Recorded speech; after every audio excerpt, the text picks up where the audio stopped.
মাঝে মাঝে রাসূল সাল্লাল্লাহু আলাইহি ওয়াসাল্লাম সাহাবীদেরকে মানে শিক্ষার্থীদেরকে উত্তর জানার জন্য ব্যাপকভাবে আগ্রহী করে তুলতেন।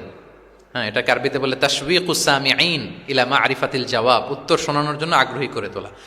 সেক্ষেত্রে মাঝে মাঝে তিনি একটা দুটো শব্দ ইউজ করতেন, কিরকম? যেমন আওয়ালা আদুল্লুকুম অথবা আলা উখবিরুকুম, আমি কি তোমাদের বলবো না? এটা বললে সাহাবারা বলতেন বলেন বলেন ইয়া রাসূলুল্লাহ, অবশ্যই বলবেন, বালা ইয়া রাসূলুল্লাহ।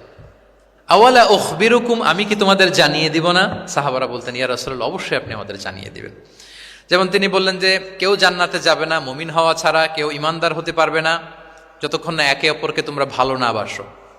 তাহলে তো এটা গুরুত্বপূর্ণ বিষয়, একে অপরকে ভালো না বাসলে নাকি মুমিনই হওয়া যাবে না, আর মুমিন না হলে তো জান্নাতেই যাওয়া যাবে না। তখন রাসূল ইসলাম বললেন আওয়ালা আদুল্লুকুম আলা শাইইন ইযা ফাআলতুমুহু তাহাবাবতুম, আমি কি তোমাদেরকে বলবো না এমন একটা আমলের কথা যেটা করলে তোমাদের পারস্পরিক হৃদ্যতা বাড়বে, ভালোবাসা বাড়বে?